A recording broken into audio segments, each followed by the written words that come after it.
주님 말씀이 우리 삶 속에 역사하고 이 말씀의 역사를 통해 우리가 또한 은혜를 받으며 이 은혜를 통하여 하나님의 나라를 확장하는 저희 삶이 되게 하심을 감사합니다. 오늘 이제 아버지 가나의 혼인잔치를 통하여 우리가 하나님의 그 놀라운 사랑과 은혜를 또 두 번째 맛보고자 합니다. 오늘 이 시간에 우리가 하나님의 나라 잔치의 시간이 되게 하시고 이 잔치를 만끽하고 그 풍성함을 누리는 우리의 삶이 될 수 있도록 주님 인도하여 주시옵소서. 부족한 자를 세우셨사오니 지혜롭고 총명함을 주시고 하나님의 은혜 가운데 있게 하옵소서. 예수님의 이름으로 기도합니다. 아멘. 우리 옆사람 또 뒷사람 인사해볼까요? 아유, 잔치에 잘 오셨습니다. 오늘도 풍성한 잔치입니다. 네.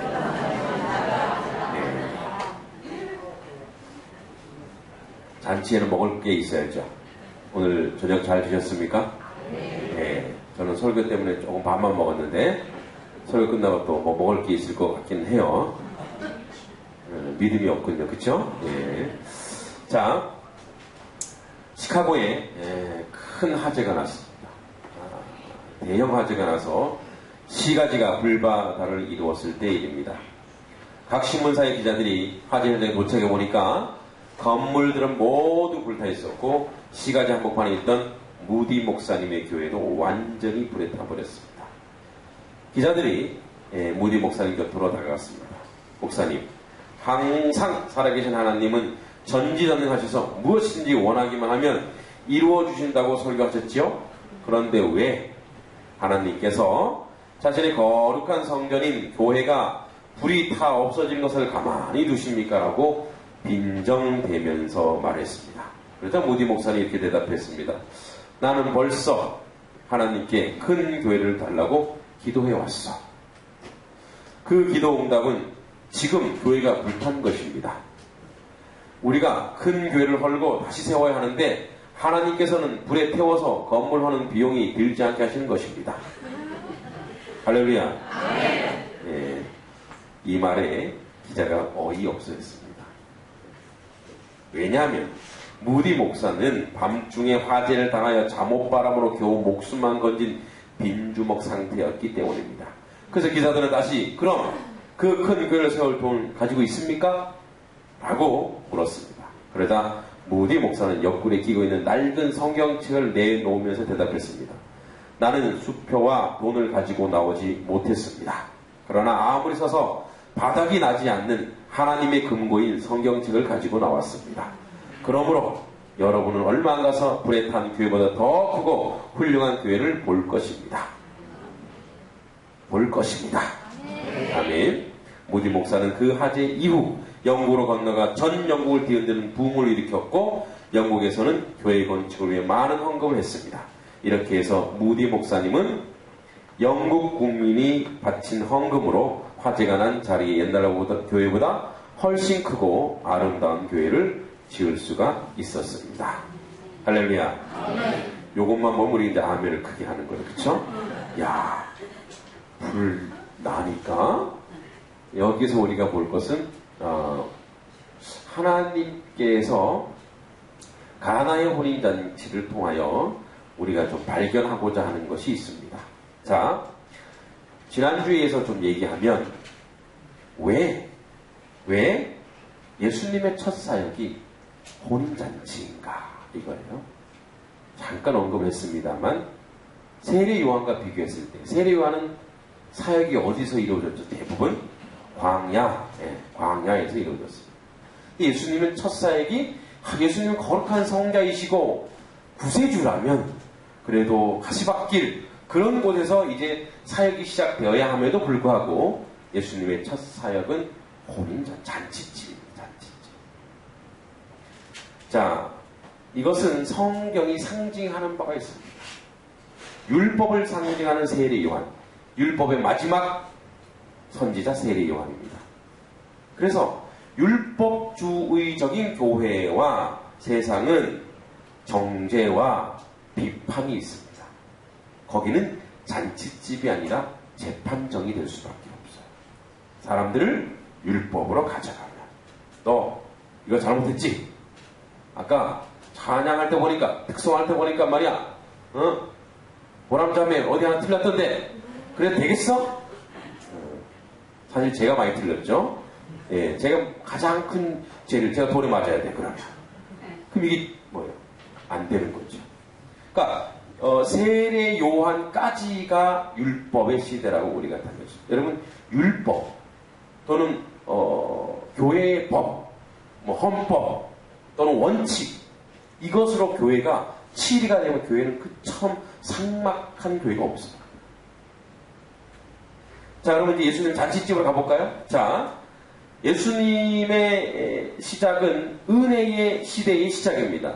모든 죄인이 사함받고 용서받는 자리인 것입니다. 그러니까 서로 잔치집이죠. 여러분, 우리가 다 죽어야 돼요. 다 죽어야 되는데 다 용서함을 받았어. 그러면 그 자리가 잔치집입니까? 아닙니까? 잔치집이죠. 여러분 지금 세례요한 시대에 있다 오셔서 좀 잘 모르시는 것 같은데, 그죠? 잔치집이에요. 그래서 다 잔치집. 그래서 서로가 서로의 죄를 용서받았기 때문에 누가 누구한테 손가락질을 해요, 못해요? 못해요. 어떻게 누가 손가락질 할 수 있어요? 지도 죄인인데. 그런데 뭐예요? 용서만 받았단 말이에요. 수 없는 빚쟁이를 다 모아놓고 나라에서 그 빚을 다 갚아줬어요. 그 사람들이 모여서, 야, 나는 1,000만 원인데 너는 1억이지. 너는 더 나쁜 놈이네. 이렇게 할 수 있어요, 없어요? 없어요. 똑같아요. 다 죄인이에요. 그러니까 그 자리가 다 뭐가 되는 거예요? 잔치 자리가 되는 거예요. 교회는 그런 교회. 여러분, 교회는 죄인들이 모이지만 죄인들이 잔치하는 곳이에요. 뭐요? 죄사함의 잔치 자리라는 겁니다. 할렐루야. 그러니까 우리 주님이 우리에게 은혜를 주시고 은총을 주시고 오늘 이 자리가 바로 잔치집입니다. 그래서 풍성한 구원의 은혜, 기쁨이 상징적으로 압축되어 있는 것이 바로 가나의 혼인잔치의 상징입니다. 믿습니까? 그래서 주님이 가나의 혼인잔치에서 이제 시작을 하셨습니다. 그러면 또 고민거리가 있네. 그러면 도대체 지난주에 이제 물이 포도주가 된 사건 얘기했죠. 창조의 재창조. 그러면 4절에 보면 이런 말씀이 있습니다. 4절에 예수님께서 어머니한테 여자여 나와 무슨 상관이 있습니까? 이게 무슨 소리냐면 어머니 마리아여 당신은 나와 무슨 이게 아니라 이 잔치집과 나와 무슨 상관이 있습니까? 지난번에 배경을 좀 얘기했듯이 이 잔치집은 유대인의 잔치는 며칠 얼마나 한다고요? 일주일 내내 하는 거예요. 그런데 이 예수의 어머니가 초청을 받았다는 것은 아마 굉장히 친한 친척이에요. 그래서 이 대접하는 자리에 있는 거란 말이에요. 그러니까 아주 친한 친척이면서 대접하는 자리이기 때문에 이건 사실 어머니의 문제이기도 하기도 합니다. 그럼 이제 아들 예수에게 얘기하는 거예요. 그랬더니 예수님은 어머니 여자여 나와 이 잔치는 이 포도주에 대한 얘기는 나와 아무 상관이 없습니다. 그리고 이렇게 얘기합니다. 내 때가 아직 이르지 아니했습니다. 이렇게. 그럼 거꾸로 얘기해서 주님의 때가 있다는 거예요. 그러나 아직 내 때는 아니라는 거죠. 그러나 곧 주님의 때가 있다라는 거죠. 여러분 이 말씀은 예수님의 생애 전반의 복선. 여러분 우리 국어에서 복선 배웠죠. 복선이 뭐예요? 소년과 소녀가 소나기 아시죠? 소나기. 소설 소나기 모르세요? 소년과 소녀가 돌다리에서 막 장난질을 하다가 소나기 나는 날 이렇게 운막에서 비 맞아갖고 소녀가 콜록콜록 기침하는데 아파갖고 소녀가 먼저 돌아가시잖아요. 소녀가 먼저 소천하시고 소년이 이렇게 흔적을 이렇게 꽃물 든 걸 가지고 이제 그리워하죠. 그래서 이게 그 앞에 이미 복선이 깔려 있다는 거예요. 소녀가 기침을 하고 뭐 이런 것이 이미 소녀의 죽음을 암시한다 이거예요. 그러니까 앞으로의 되어질 일들에 대해 얘기하는데 바로 이 4절은 예수님 생애의 복선입니다. 내 때가 아니라는 것은 예수님 때가 있다는 것을 말하고 있습니다. 즉, 이 물로 포도주를 만든 것은 완전한 구속의 상태. 즉, 그리스도가 고난받고 영광스러운 부활과 승천을 통해 이루어질 사건을 예표하고 있음을 보여주는 역할을 하는 거예요. 그래서 예수님이 아직 내 때가 아니라고 얘기했는데 한번 차근차근히 한번 분석해보면 이겁니다. 자, 잔치. 여러분 잔치. 자, 태초에 하나님이 천지를 창조하셨어요. 그리고 아담과 하와에게 이것을 누리라고 했어요. 그건 잔치집입니까? 아닙니까? 잔치집 아니에요? 잔치죠. 하나님이 창조하신 것에 대해서 아담과 하와에게 누리라고 얘기했거든요. 잔치집이에요. 그런데 거기다 누가 초를 칩니까? 누가 초를 쳐요? 예, 뱀이 와서, 즉 사단이 와서 뭐예요? 그들의 잔치에 아주 잔치를 망하게 한 거예요. 그러니까 이 아담을 통하여 하나님이 아담에게 준 그 잔치는 결핍이 생긴 거예요. 여러분, 그런 말 있죠. 에이, 잔치집, 소문난 잔치집에 뭐가 없다? 예, 먹을 게 없는 거예요. 우리도 이 땅에 딱 태어났어요. 아, 이 땅이 너무 좋은 줄 알고 태어났단 말이에요. 그런데 뭐야, 이 땅이, 아이고, 인생 고난이네. 그쵸? 그래서 뭔가 좀 내가 잘하면, 이렇게 장성하고 잘하면 뭔가 있을 것 같아. 그쵸? 그런데 뭐예요? 우리 아들, 큰아들 걱정. 아이고, 크면 바로 군대 가야 되네.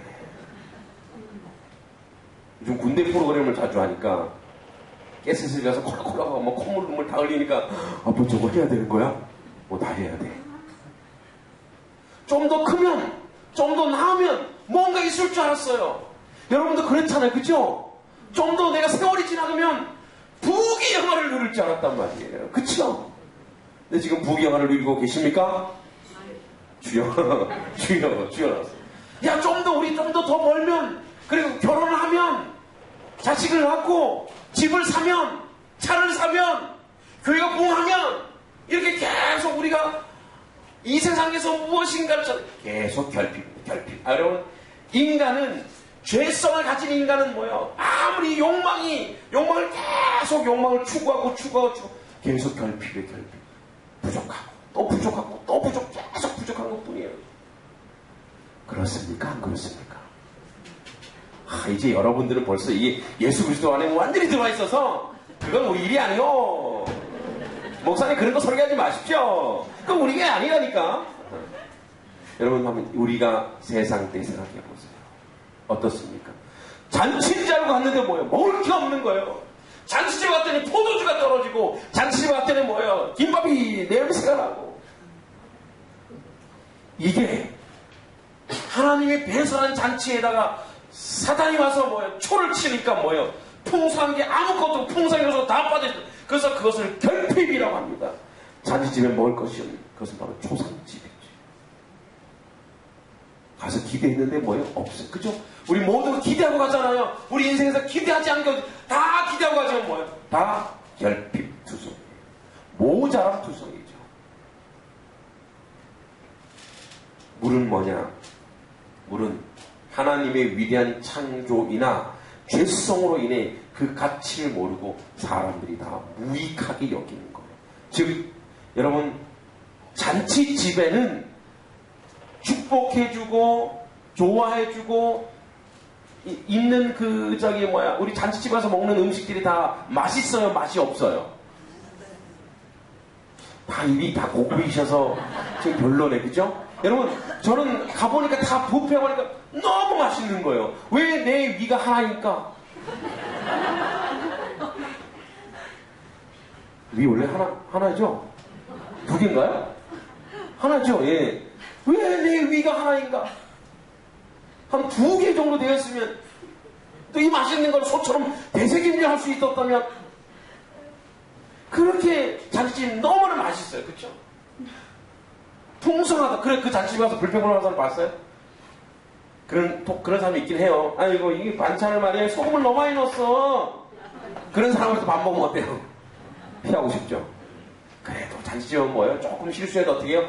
고맙고 감사한 거예요. 즐거운 거예요. 축하하는 즐거운. 그런 즐거운 자리인데 뭐예요? 우리의 죄성이 들어가는 거예요.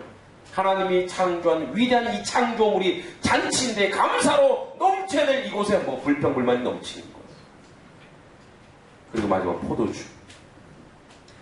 그럼 주님이 그것을 포도주로 변화시킴으로 진정한 잔치가 이제 시작되는 겁니다. 우리 모든 생애에는 포도주가 필요하다는 거예요. 지금 술 먹으라는 얘기가 아닙니다. 이 상징이에요. 왜 필요하냐? 주님이 만드신, 다시 말하면 스스로 포도주 대신 예수 그리스도를 마셔야 진정한 잔치, 풍성한 잔치가 될 줄 믿습니다. 그래서 이것을 많은 사람 위에 흘리는 나의 피 곧 언약의 피되라. 마가복음 14장 24절에 이렇게 말씀합니다. 여러분, 오늘 우리는 예수 안에서 포도주 대신 예수 그리스도를 마음껏 우리가 흠량하고 마음껏 마셔야 우리가 여러분 이 잔치를 제대로 누릴 수 있습니다. 그게 없으면 여러분 잔치집도 뭐라고요? 늘 초상집이에요. 음식이 많아도 늘 불평불만이에요. 짜다 달다 나는 이미 배부른데 이렇게 나오는 거예요.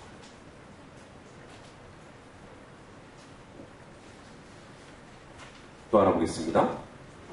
여기서 7이라는 숫자가 잘 나오는데 우리 성경에 보이지 않는데 사흘째. 그런데 1장 50절에 그 50절까지의 1장 19절부터 시작된 세례 요한 앞에 나타난 예수님의 사역부터 시작해서 이 기적이 이루어지는 날이 7일째입니다. 그래서 이튿날 3일 뒤에, 그래서 7일째 됩니다.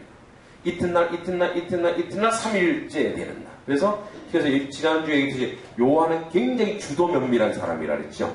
그래서 요한은 예수님 사후 50년대 이 요한복음을 쓰는데 하도 이상한 것들이 많이 나오니까 직접 본 사도로서 여러분 요한은 예수의 외사촌 동생으로 추정됩니다. 그러니까 이제 요한에게 마리아는 이모가 되는 거예요. 이모가. 그래 가장 가까이서 그걸 봤기 때문에 그걸 아주 분석적이고 정확한 날짜를 얘기하면서 요한이 쓰게 됩니다. 하도 이상한 위경, 외경 이런 것들이 막 나오기 시작하니까. 그런데 요한복음 1장 19절 세례 요한 앞에 나타난 예수님의 사역 시작부터 이 7일째 되는 날 이 기적의 역사가 일어납니다. 7일째 되는 날. 여러분 이건 대단히 상징적인데 요한복음에는 기적이 몇 개가 나타나요. 자, 이거 오늘 알아맞히면 아이스크림 드립니다. 요한복음 기적이 몇 개 나타날까요? 7개. 지난주에 얘기했잖아요. 7개. 마지막이 뭐라 그랬죠? 나사로가 살아나는 사건. 7개의 사건이 이루어집니다. 7이라는 숫자가 상징적으로 이렇게 부여되는데 이것도 7일째 되는 날입니다. 그런데 어떻게 사역을 시작하고 나서 4일 지나고 난 뒤에 3일 후 예수 그리스도가 3일 후 부활하죠. 3일째 되는 그날에 이런 기적이 일어납니다. 그런데 잘하세요. 여러분 하나님께서 천지 창조하시고 며칠 만에 안식하셨죠? 14일이요? 7일째 안식했어요. 잘 보세요. 이 천지 창조의 7일은 창조 사역이 끝난 후에 하나님께서 기쁘게 안식한 날입니다. 요한은 바로 이 같은 제7일에 예수 그리스도의 첫째 표적이라는 밝힘으로써 예수께서 사람들에게 마치 물을 포도로 변화시키는 것과 같이 새롭고 근본적인 변화를 일으키는 재창조에 의한 구원의 기쁨과 안식을 가져올 분으로 소개하고 있는 것. 다시 말하면 이런 뜻입니다. 여러분 위대한 안식은 무엇이냐? 바로 그리스도와 함께하는 것이 위대한 안식인 줄 믿습니다. 여러분 우리는 우리 스스로 아무리 실력이 치지 않아요. 제가 한 번은 청년들에게 안식일에 대한 그 특강을 한 적이 있어요. 청년들이 전부 다 눈이 뒤집혀져갖고 정말 그러냐고 새로운 사실을 깨달았다고. 여러분 오늘 새로운 사실 이거 제가 그 청년들 특강하러 가는 50만원짜리 잘 들어보세요. 자, 여러분 50만원짜리 듣는 거예요. 여러분 창조를 창조할 때 우리가 날짜를 계산할 때 성에서 어떻게 계산할까요? 어떻게 계산하고 날짜를 저녁으로 시작해서 그 다음날 오후로 이렇게 계산해요. 그쵸? 근데 왜 저녁부터? 여러분 저녁에는 뭐예요? 저녁에 일해요? 그래서 일해서 야근 수당 받으려고 그래? 저녁에 뭐 하죠? 안식부터 시작해요. 자는 거예요. 그쵸? 여러분 하나님은 인간을 창조할 때 뭐부터 시작했냐? 안식부터 하는 거예요. 왜일까요? 세상을 다스리기 위해서 뭐가 필요하냐면 전지전능한 하나님의 힘이 필요한 거예요. 근데 우리는 거꾸로 가죠. 아침부터 저녁까지 그리고 일하기 위해서 우리는 쉬는 거예요. 이거는요 대단히 세상적이고 사탄적입니다.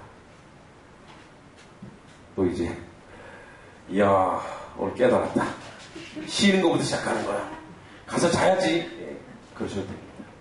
여러분 창조의 원리가 뭐냐면 안식이 그럼 안식의 정의가 뭘까요? 안식 그냥 아무 일 안 하고 쿨쿨 자면 안식인가요? 저는 6시간 이상 자면 허리가 아파서 더 이상 못 자요. 그래서 빨리 공차로 가야 돼요.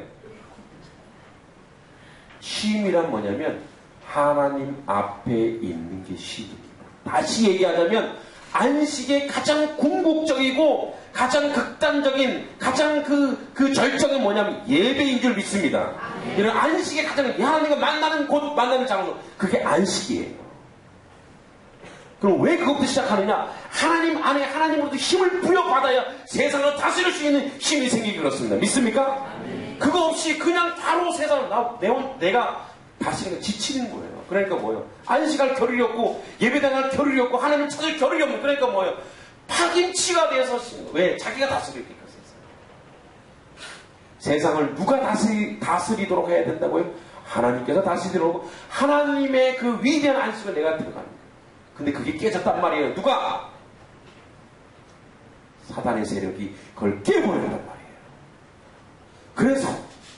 그래서 예수님께서 이 7일 만에 근본적인 변화, 위대한 안식에 들어가기 위해서 창조의 재창조에서 그 죄성이 묻어있는 옛 아담으로 새로운 아담 예수 그리스도가 오셔서 이제 우리에게 진정한 안식이 무엇인지 보여주려고 7일이라는 상징적 의미를 주신 거예요. 또 열내니까 덥네요. 저 지금 양복 윗도리를 벗으면 설교를 더 잘할 것 같은데. 벗어도 될까요? 네. 속에 옷 입었어요. 네.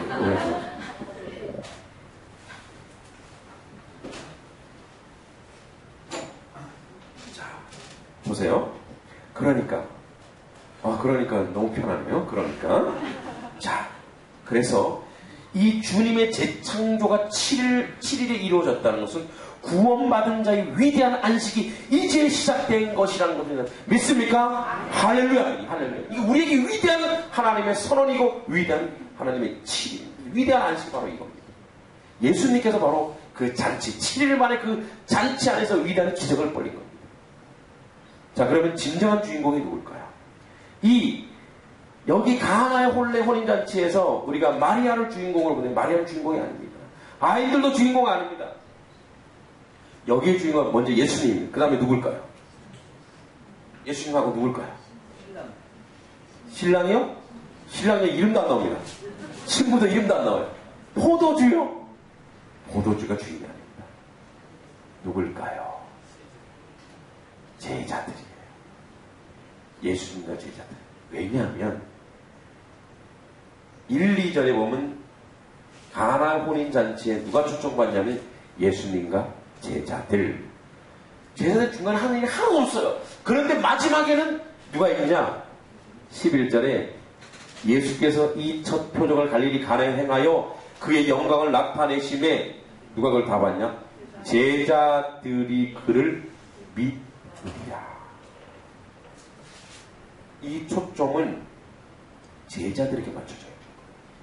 이걸 놓치면 안 돼요. 우선 보세요. 하인들이 도리어 믿음이 좋긴 해요. 그쵸? 하인들이.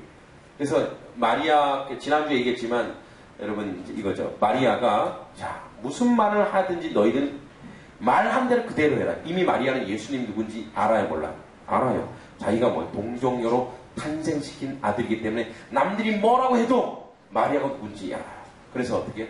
자기의 문제, 자기 친족의 문제를 누구한테 떠넘겨요? 예수님한테 떠넘겨 그냥 가버려요. 그 다음부터 마리아 나타나지도 않아요. 제가 뭐라 했죠 지난주에?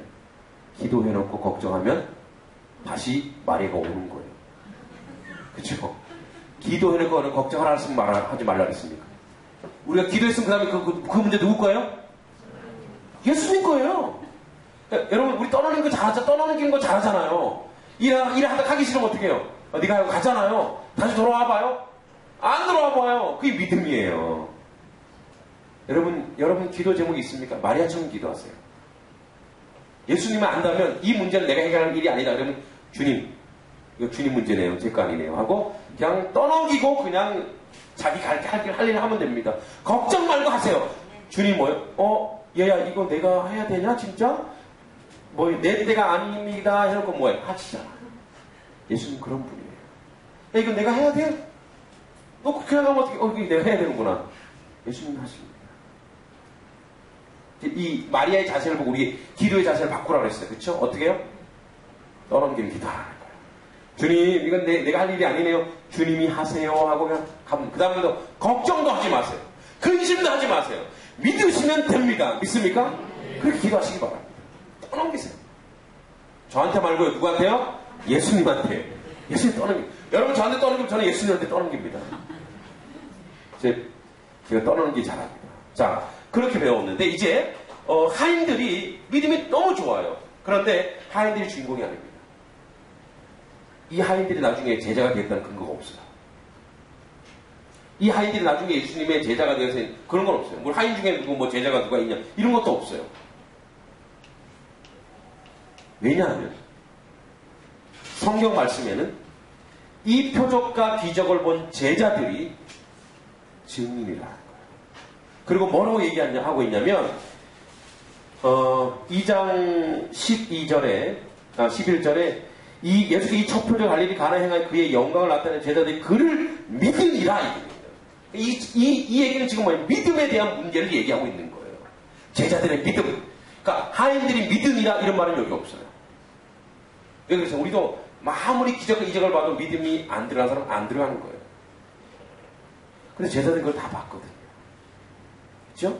자, 제자들은 아무것도 한 일이 없습니다. 그럼에도 불구하고 이 요한이 이 선에서 제자들 의도적으로 부각시킨 것은 바로 뭐냐면 예수님의 가나의 혼인잔치의 기적은 제자들을 위해서 예비한 거라는 거예요. 믿습니까? 또는 오늘 우리 시대의 예수의 모든 제자들을 위해서 예비하신 거라는 거예요. 하나님의 기적과 하나님의 이적, 하나님의 표적은 우리의 믿음을 견고하기 위해서 하나님이 만들어 놓으신 겁니다. 믿습니까? 여러분 여기 아까 처음에 얘기했던 제가 예화 중에 무디 선생님, 무디 목사님이 그런 믿음을 가지고 하나님의 일을 했기 때문에 뭐예요? 하나님이 능히 그의 고백과 그의 말대로 이루어 주신 줄 믿습니다. 우리도 마찬가지예요. 오늘은 우리가 하나님의 기적과 이적을 체험합니다. 와, 기적과 이적. 그걸 그냥 신기하게 하인들처럼 하인 같은 믿음을 가지지 마시고 예수의 제자들 같은 믿음을 가지시기 바랍니다. 지원하시면 됩니다. 야, 우리 교회에 이런 일이 일어나고 있어. 우리 교회에 이런 역사가 일어나고 있어. 우리 신앙, 내 삶에 이런 역사가 일어나고 있어. 여러분, 우리는 잔치집에 있는 거예요. 그리고 물이 포도주가 되는 것은 오늘도 우리가 알고 오늘도 역사하는 줄 믿습니다. 여러분, 오늘도 말씀 은혜를 받으러 오셨지요. 여러분, 이 말씀이 물처럼 여겼어요. 물처럼. 나한테는 보이지 않아. 그런데 와서 말씀을 듣고 보니 뭐예요? 이것이 포도주로구나, 진정. 이 역사가 오늘날 있구나. 이 잔치가 오늘 한백교에 이루어지고 있구나. 성령의 잔치가 이루어지고 있구나. 할렐루야. 이걸 세상에서 얘기하는 지은이고 제자입니다.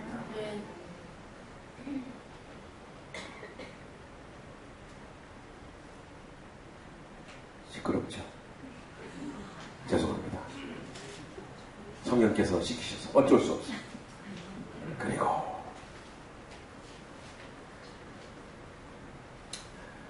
오직 이것을 기록하면 너희로 예수께서 하나님의 아들 그리스도이심을 믿게 하려 하며 또 너희로 믿고 그 이름을 힘입어 생명을 얻게 하려 함이라.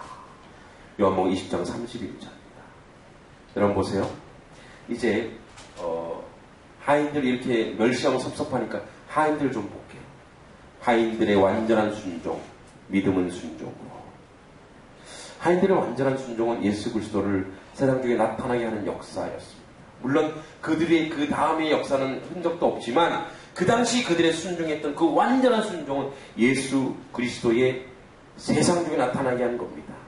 그것을 동참한 모든 인생에게 은혜와 기쁨을 준다는 사실입니다. 여러분, 하나님에 대한 완전한 순종은 인간이 예수님의 신적 영광과 능력에 동참하는 축복을 누릴 통로가 되는 것입니다. 이 본문 내용의 핵심 바로 이 완전한 순종이 중에 또 이 하나인데 믿음의 실현이죠. 즉 이런 순종을 통해 그리스도의 신적 영광과 풍성한 축복에 오늘 우리가 동참하고 오늘을 사는 우리에게 주님이 그 영화로운 신적인 영화에 너희들도 참여하라고 하시는 주님의 말씀인 줄 믿습니다. 여러분 오늘 우리는 잔치집에 있습니다. 오늘 말씀의 잔치, 오늘 찬양의 잔치를 주님이 오늘 배설해 놓으셨습니다. 그리고 물이 포도주가 되고 이제 결핍이 무엇이 돼? 풍성으로 바뀌었습니다. 우리 인생은 늘 결핍이었습니다. 아무리 돈을 많이 벌어도 또 벌고 싶은 게 돈이고 아무리 집을 많이 넓혀도 더 넓히고 싶은 게 인생의 욕심입니다.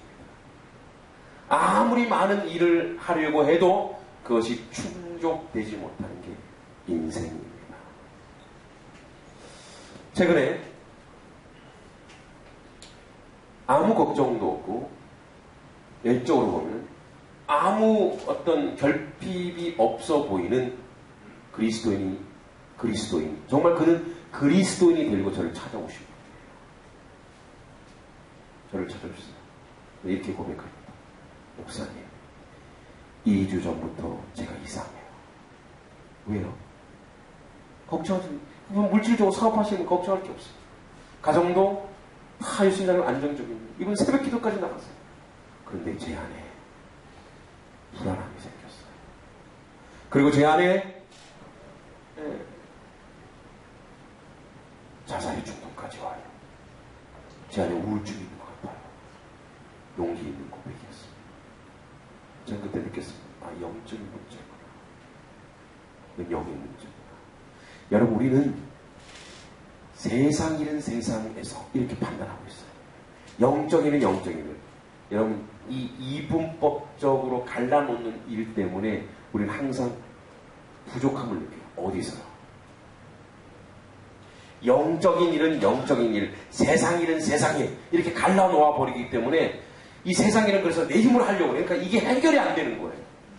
그리고 영적인 일은 그래 영일까지 좋아. 이거는 영적으로 충만해. 성령 충만한 교회 다니고 새벽 기도 나는데 이거 세상 일은 뭐 이거 딱 끊어. 이제 여기서 딱 끊어버리기 전에 이거는 내가 할 일 이렇게 하니까 뭐 이게 해결이 안 되는 거예요. 여러분 세상 모든 만사가 영적인 일인 줄 믿습니다. 그러니까 모든 게 영적인 문제예요. 그래서 중보하고 기도했습니다. 하나님 영적인 문제를 지금 그 영혼이 앓고 있습니다. 영적인 고통을 당하고 있습니다. 사단이 그에게 역사하고 있습니다. 그리고 중보하고 새벽마다 중보하고 기도했습니다. 그리고 제가 오늘 문자를 보냈어요. 집사님 이렇습니다. 이런 상황입니다. 저희 성도는 아닙니다. 그분이 문자 와서 뭐라고 문자 온지 아세요? 하나님께 살려달라고 기도했어요. 새벽 기도하다 갑자기 졸았는데 환상을 봤습니다. 내 속에 사악한 영이 있었다는 그때 알았습니다. 그 악한 영이 떠나가는 것을 자기가 꿈을 통해 환상을 통해 봤다는 거예요. 할렐루야. 여러분 우리 삶 속에서 위대한 하나님의 역사는 계속 운행되고 있습니다. 여러분 저는 모르겠습니다. 이 한명교회 와서 그런지 아닌지 모르지만 그전에는 이런 거 잘 못 느꼈습니다. 물론 그전에는 내 양이 몇 명 안 됐기 때문에 이런 역사에 오늘날 제 56페이지에 달하는 기도 제목이 있습니다. 물론 우리 교회 교인들도 있고 3일교회 교인들도 있고 뭐 하여튼 저희 기도 제목을 부탁하는 사람마다 기도를 합니다. 그 안에 200명, 300명이 들어와서 그를 기도하니까 여러분 200명, 300명의 역사가 막 계속 일어나는 거예요. 제가 중보하니까 그게 계속 걸려드는 거예요. 막 나오는. 그러니까 저는 뭐예요? 우와, 하나님 역사가 이렇게 크게 일어나는 거예요. 여러분 그래서 우리는 될 수만 있는 대로 중보의 사역을 감당해야 되는 줄 믿습니다. 들으면 여러분 바로 중보해야 돼요. 들으면 중보해야 돼요. 들으면 기록으로, 들으면 그걸 저장해놨다가 중보하는 거예요. 그리고 그 중보한 걸 또 이제 물어보는 거예요. 물어보고 어떻게 되냐? 그것이 되어질 때마다 은혜가 넘칩니다. 내가 막 살아나는 거, 내가 은혜가 넘칩니다. 여러분 이게 잔치가 아니고 무엇입니까? 이것을 결핍이 하지 않습니다. 이것을 충만이라고 합니다. 하나님의 역사가 곳곳에서 펼쳐지고 보여지는 이러한 역사가 있습니다. 여러분 오늘 가나의 혼인잔치 여러분 초청되었습니다. 아니 일평생 이 한명교회는 이 혼인잔치처럼 위대한 잔치가 벌려지고 펼쳐질 것을 믿습니다. 이제 그 잔치 여러분 누리시고 그 풍성한 잔치 안에 여러분 들어가시기 바랍니다. 완전한 순종. 무엇이 완전한 순종입니까? 하나님이 저 영혼이 기도가 필요하다. 그럼 무릎 꿇어야지. 그 영혼을 사랑해야 된다. 사랑해야지. 오늘도 저는 작은 기적을 또 한번 맛보았어요. 어제도 맛보았어요. 날마다 부어주시는 그 잔치 자리에 여러분들을 초청합니다.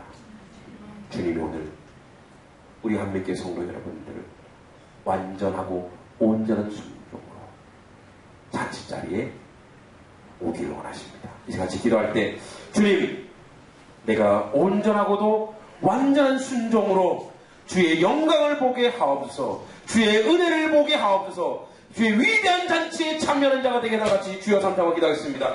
주여! 주여! 주여! 거룩하신 아버지 하나님, 주의 은혜를 감사드립니다.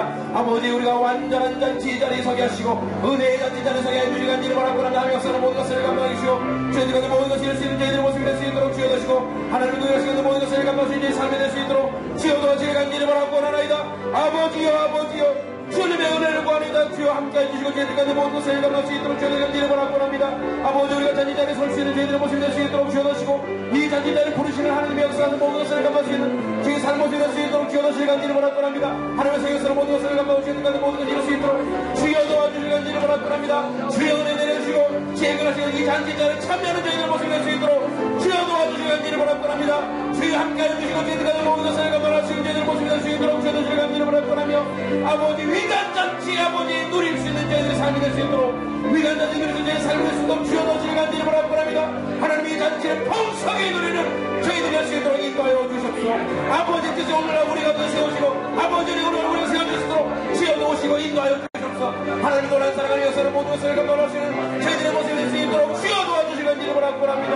하나님 아버지, 오늘 기적을 체험하게 하시고 기적을 맛보게 해 주시옵소서. 예수님의 이름